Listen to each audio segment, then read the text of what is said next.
I'm not trained in mental health. I know bits and pieces. I'm basically familiar with, the basics of when we talk about like anxiety and not having peace. There's a simple process that you could talk about that is just well known. You don't have to be an expert to know this. It starts out with a thought.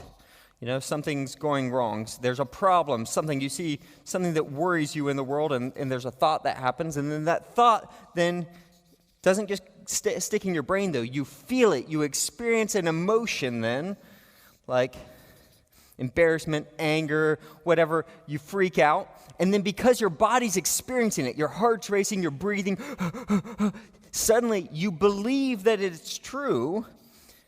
So it's not just a thought anymore. It's like it feels true. So you go through what psychologists call catastrophizing. You now think not just about that thought, but you think about the worst case scenario of everything that could possibly go wrong, which then leads you back to thinking more thoughts like that, which then leads to more feelings, which leads to catastrophizing, which leads to more thoughts, which leads you spiraling out of control. So psychologists talk about this as getting stuck in a loop. There'll be a trigger that will then lead to a thought that then leads to an emotion that leads to catastrophizing, that leads to a thought that leads to an emotion that leads to catastrophizing. And again and again and again, we get caught in this loop. Now, there's a helpful visual for what's happening internally.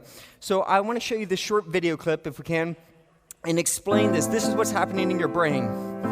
It starts with a thought, to an emotion, to a belief, to a thought, until you spiral out of control. And that happens. Let's see that one more time.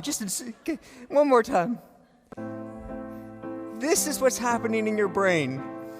The anxious loop.